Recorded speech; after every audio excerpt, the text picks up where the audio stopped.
শুভ সন্ধ্যা। সবাই কেমন আছেন? আজকে আপনাদের এই যে সুন্দর মালপোয়া পিঠা বানানো দেখাবো। এটা আমি হাতের চাল আর চিনি, অল্প একটু ময়দা এগুলো ব্লেন্ড করে তারপরে ব্যাটারটা বানিয়েছি। আর এরপরে দেখুন কত সুন্দর হয়েছে। হঠাৎ করে ইচ্ছে হলো পিঠা খাই, কিন্তু গরমের জন্য খাইতে আর মন চাচ্ছিল না, যার কারণে বৃষ্টির অপেক্ষায় ছিলাম। কিন্তু পরে এতটা ইচ্ছে হলো আর না খেয়ে পারলাম না, তাই হুট করে বানিয়ে নিলাম।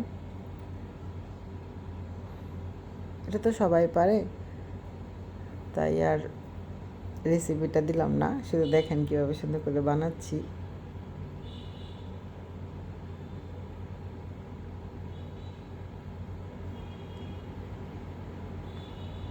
আর এটা রেসিপি তেমন কঠিন কিছু না।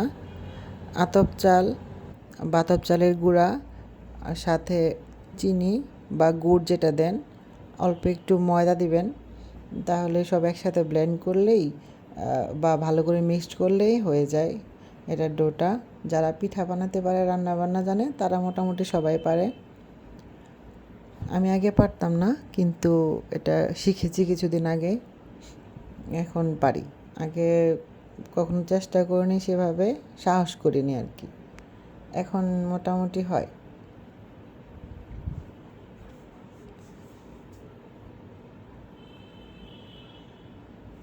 তবে আমি ভাবিনি এত সুন্দর হবে।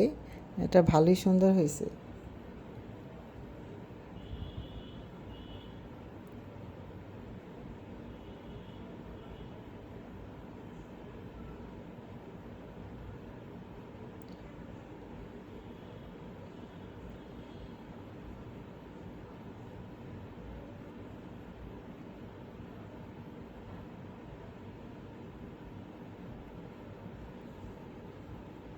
আর এটা খেতেও খুব মজা। আমি তো আতপ চালের গুঁড়া রাখি নাই, তার জন্যে শুধু আতপ চাল ভিজে রেখেছিলাম। ওই আতপ চাল দিয়ে তারপর আমি এটা ব্লেন্ড করে বানাই।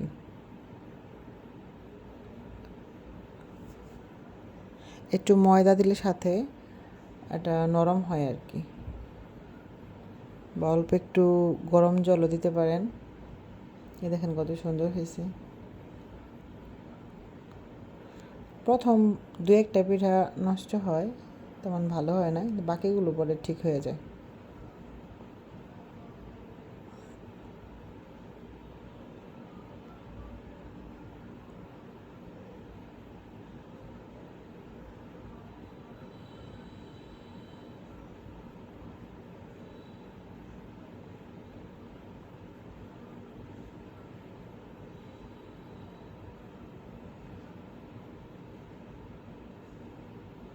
দেখেন কত সুন্দর হয়ে ফুলছে পিঠাটা,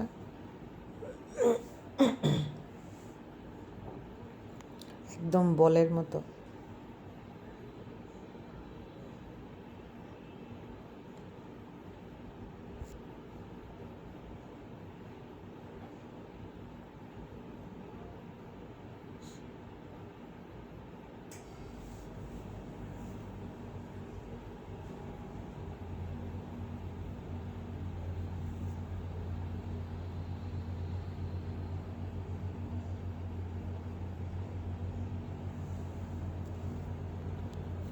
দেখতে যেমন সুন্দর, এটা খাইতেও তেমন মজা। এটা বানিয়ে বানিয়ে খাবেন যাদের সময় সুযোগ হয়। এই দেখুন বানানোর পরে কত সুন্দর হয়েছে সবগুলো। আর আমার মেয়ে তো খুব সুন্দর করে খায়, তার খুবই পছন্দ।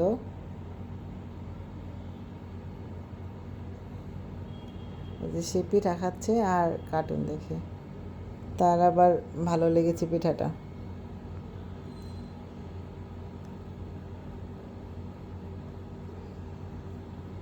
ধন্যবাদ সবাইকে এত কষ্ট করে ভিডিওটা দেখার জন্যে।